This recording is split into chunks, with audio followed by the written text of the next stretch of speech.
ಕಳೆದ ವರ್ಷ ಏನು ಮಳೆ ಇಲ್ಲ, ಬರಗಾಲ ಬಿತ್ತು ಅನ್ನೋ ನಿಟ್ಟಿನಲ್ಲಿ ರೈತರು ಒಂದು ರೀತಿ ಪರದಾಡಿದ್ರೆ, ಈ ವರ್ಷ ಮಳೆ ಏನೋ ಸಂಪದ್ಭರಿತವಾಗಿ ಆಗ್ತಾ ಇದೆ. ಅದು ಎಲ್ಲೋ ಒಂದು ಕಡೆ ಅತಿಯಾಗಿ ಮಳೆ ಆಗ್ತಾ ಇರೋದ್ರಿಂದ ರೈತರನ್ನ ಮತ್ತೊಂದು ಸಂಕಷ್ಟಕ್ಕೆ ಈಡು ಮಾಡ್ತಾ ಅನ್ನೋ ಒಂದು ದೃಶ್ಯಗಳು ನಮ್ಮ ಕಣ್ಮುಂದೆ ಕಾಣ್ತಕ್ಕಂಥದ್ದು.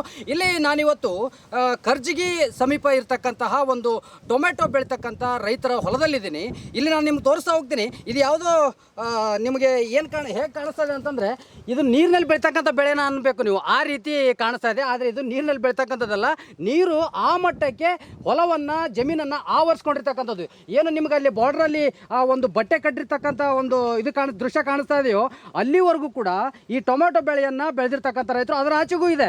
ಆದರೆ ಇಲ್ಲಿರ್ತಕ್ಕಂಥ ನದಿ ಏನಿದೆಯೋ ಸಂಪೂರ್ಣವಾಗಿ ತುಂಬಿರೋದ್ರಿಂದ ಇಲ್ಲಿ ಅಕ್ಕಪಕ್ಕದ ರೈತರ ಜಮೀನುಗಳಿಗೆ ಇದು ನೀರು ನುಗ್ಗಿರ್ತಕ್ಕಂಥದ್ದು. ಇದರಿಂದ ಸಾಕಷ್ಟು ಒಂದು ಸಂಕಷ್ಟಗಳನ್ನು ಎದುರಿಸೋದರ ಜೊತೆಗೆ ನಷ್ಟವನ್ನು ಕೂಡ ಈ ಬಾರಿ ರೈತರು ಅನುಭವಿಸ್ತಾ ಇದ್ದಾರೆ ಅನ್ನೋದು ಕಣ್ಕಾಣಿಸುತ್ತೆ. ಯಾಕಂದರೆ ಸಾಕಷ್ಟು ದುಡ್ಡನ್ನು ತೆಗೆದುಕೊಂಡು ಬಂದು ಏನೋ ಸಾಲವಾಗಿ ತಂದಿರ್ತಾರೆ, ಬಡ್ಡಿಯಾಗಿ ದುಡ್ಡು ತಂದು ರೈತರು ತಮ್ಮ ಬೆಳೆಯನ್ನು ಬೆಳೆಯೋದಕ್ಕೆ ಬೀಜ ಗೊಬ್ಬರ ಆಗಿರ್ಬೋದು, ಎಣ್ಣೆಗೆ ಆಗಿರ್ಬೋದು, ಇದೆಲ್ಲ ಈ ರೀತಿಯ ಒಂದು ಕೃಷಿ ಚಟುವಟಿಕೆಯಲ್ಲಿ ತೊಡ್ಕೊಂಡಿರ್ತಾರೆ. ಆದರೆ ಇಲ್ಲಿ ನಾನು ನಿಮ್ಗೆ ತೋರಿಸ್ತಾ ಹೋಗ್ತೀನಿ ನೋಡಿ, ಇಷ್ಟೊಂದು ಈ ಬೆಳೆ ಬಂದಿರ್ತಕ್ಕಂಥ, ಈಗಾಗಲೇ ನೋಡು ಅಲ್ಲಿ ಟೊಮೆಟೊ ಬೆಳೆದಿರ್ತಕ್ಕಂಥ ಗಿಡಗಳಿದೆ, ಹೆಂಗೆ ಅಷ್ಟೊಂದು ಹಣ್ಣುಗಳು ಬೆಳೆದಿದೆ. ಆದರೆ ಇದು ನೀರಿನಲ್ಲಿ ಸಂಪೂರ್ಣ ಇದಾದಾಗ ಏನಾಗುತ್ತೆ, ಈ ನೀರು ನಿಮಗೆ ಕಡಿಮೆ ಆಗಬೇಕು ಅಂತಂದ್ರೆ ತುಂಬ ಟೈಮ್ ತೊಗೊಳುತ್ತೆ. ಆದರೆ ಅಲ್ಲಿವರೆಗೂ ಈ ಬೆಳೆದಿರ್ತಕ್ಕಂಥ ಬೆಳೆ ಏನಿದೆಯೋ ಸಂಪೂರ್ಣವಾಗಿ ಕೊಳೆತು ಹೋಗ್ಬಿಡುತ್ತೆ.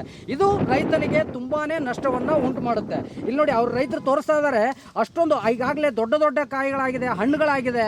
ಅದೆಲ್ಲವೂ ಕೂಡ ನೀರಿನಲ್ಲಿ ಸಂಪೂರ್ಣವಾಗಿ ಗಿಡಗಳು ನಿಂತ್ಕೊಂಡಿರ್ತಕ್ಕಂಥದ್ದು. ಅಂದರೆ ಗಿಡಗಳು ನೀರಿನಲ್ಲಿದ್ದಾಗ ಅಲ್ಲಿರ್ತಕ್ಕಂಥ ಹಣ್ಣುಗಳು ಕೂಡ ಕೊಳೆತು ಹೋಗುತ್ತೆ. ಹೀಗಾಗಿ ಈಗ ಇರ್ತಕ್ಕಂಥ ಬೆಳೆ ಏನಿದೆಯೋ ಅದು ಸಂಪೂರ್ಣ ರೈತನಿಗೆ ನಷ್ಟವನ್ನು ತರುತ್ತೆ. ಅದರ ಜೊತೆಗೆ ಈಗ ಟೊಮೆಟೊ ಬೆಳೆ ರೇಟ್ ಎಷ್ಟಿದೆ, ಮಾರುಕಟ್ಟೆಯಲ್ಲಿ ಸಾಕಷ್ಟು ಒಂದು ಒಳ್ಳೆ ಬೆಲೆ ಇದ್ದರೂ ಕೂಡ ಈ ಬೆಲೆಗೆ ತಕ್ಕಂತೆ ಬೆಳೆಯನ್ನು ಕೂಡ ಬೆಳೆದಿರ್ತಕ್ಕಂಥ ರೈತ ಎಲ್ಲೋ ಒಂದು ಕಡೆ ನಷ್ಟವನ್ನು ಅನುಭವಿಸ್ತಾ ಇದ್ದಾನೆ. ಯಾಕಂದರೆ ಒಳ್ಳೆ ಬೆಲೆ ಇದ್ದಾಗ ಅದಾಗ ಈ ಬೆಳೆಯನ್ನು ತೆಗೆದುಕೊಂಡು ಹೋಗಿ ಮಾರುಕಟ್ಟೆಯಲ್ಲಿ ಮಾರ್ತಾರೆ. ಆದರೆ ಮಾರಬೇಕು ಅಂತಂದರೆ ಇದು ಸಂಪೂರ್ಣವಾಗಿ ರೈತನ ಕೈ ಸೇರಬೇಕು. ಕೈ ಸೇರಿದ ನಂತರ ಮಾರುಕಟ್ಟೆ ಹೋಗುತ್ತೆ. ಆದರೆ ಈಗಾಗಿರೋ ಸಂಕಷ್ಟ ಹೇಗಿದೆ ಅಂತಂದರೆ, ನಾನೀಗ ಅವ್ರನ್ನೇ ಕೇಳ್ತಾ ಹೋಗ್ತೀನಿ. ಸರ್ ಬನ್ನಿ, ಎಷ್ಟು ಎಕರೆ ಇದು? ಬನ್ನಿ ಮುಂದೆ ಬರ್ರಿ.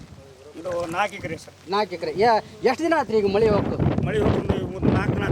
ಹಾಂ. ಈಗ 4 ಎಕರೆ ಅಲ್ಲೇ ಬೆಳೆ ಒಂದ್ಸರಿ ತೆಗೆದಿದ್ದೀರಾ? ನಿನ್ನಿಂದ ಅರ್ಧ ಸರ್. ನಿನ್ನೆಯಿಂದ ಇರ್ತಾ ಎಷ್ಟು ಲಾಸ್ ಆಕತ್ತಿ? ದೊಡ್ಡ ಲಾಸ್ ಆಗುತ್ತೆ ಸರ್. ದೊಡ್ಡ ಲಾಸ್ ಆಗುತ್ತೆ. ಅಂದರೆ ಈಗ ಇಲ್ಲಿ ಅಕ್ಕಪಕ್ಕದ ಜಮೀನು ಅವೆಲ್ಲ ಹೊಕ್ಕಿರೋದು ನೋಡಿದ್ರೆ ನಿಮಗೆ ಈಗ ನೀರು ಪ್ರತಿ ವರ್ಷನೇ ಹಿಂಗೆ ಹಾಕತ್ರೆ ಏನು ಮುಂದೆ ಬರ್ತದೆ? ಈ ಸಲ ಆಗಿದೆ ಸರ್. 2 ವರ್ಷ ಬಂದಿದ್ರಿ. ಈ ಸಲ ಬಂದ ಸರ್. ಹಾಂ ರೀ, ಈ ಸಲ ಬಂದತ್ರಿ. ಓಕೆ, ಇದು ನಿಮಗೆ ರೈತರಿಗೆ ಭಾಳ ಲಾಸ್. ಯಾರು ಅಧಿಕಾರಿಗಳು ಅವ್ರು ಬಂದಿದ್ರಿ? ಯಾರು ಬಂದಿಲ್ಲ ಸರ್. ಹಾಂ. ಯಾರು ಅಧಿಕಾರಿಗಳು ಯಾರು ಬಂದಿಲ್ಲ ಸರ್. ಯಾರು ಬಂದಿಲ್ಲ.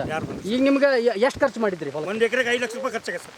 ಅಂಥದ್ದಿಗೆ 4 ಎಕರೆ ಸರ್. ಅಂದರೆ ಒಂದು 20 ಲಕ್ಷ ರೂಪಾಯಿ ಖರ್ಚು ಮಾಡಿ. 20 ಲಕ್ಷ ರೂಪಾಯಿ ಖರ್ಚು. ಇದ್ರಾಗ ಒಂದು 10% ಲಾಸ್ ಆದಂಗೆ. 10% ಲಾಸ್ ಆಗಿದೆ ಸರ್. ಓಕೆ. ಅರ್ಧ ಆಗಿದೆ ಸರ್.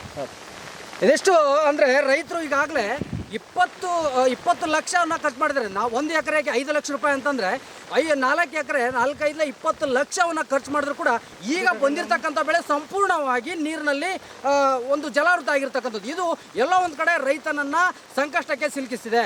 ಹಾಗಾದರೆ ಸಂಬಂಧಪಟ್ಟ ಅಧಿಕಾರಿಗಳು ಆಗಲಿ ಅಥವಾ ಇದಕ್ಕೆ ಸಂಬಂಧಪಟ್ಟಂತೆ ರೈತರ ಕಷ್ಟಗಳನ್ನ ಕೇಳುವಂಥವ್ರಾಗಲಿ ಇಲ್ಲಿ ಯಾರಾದರೂ ಬಂದು ಇದರ ಬಗ್ಗೆ ಸಂಪೂರ್ಣವಾಗಿ ಒಂದು ವರದಿಯನ್ನು ತೆಗೆದುಕೊಂಡು ರೈತರಿಗೆ ಅನುಕೂಲ ಆಗೋ ರೀತಿಯಲ್ಲಿ ಒಂದು ಸಹಾಯವನ್ನು ಮಾಡಬೇಕು ಅನ್ನೋದು ಇಲ್ಲಿಯ ರೈತರ ಒಂದು ಅಭಿಪ್ರಾಯ ಕೂಡ. ಕ್ಯಾಮ್ರಾ ಪರ್ಸನ್ ಮಲ್ಲೇಶ್ ಕಬ್ಬೂರ್ ಜೊತೆ ಕಿರಣ್ ಬಳ್ಳಾರಿ, ಶ್ರೀ ಕರ್ನಾಟಕ, ಹಾವೇರಿ.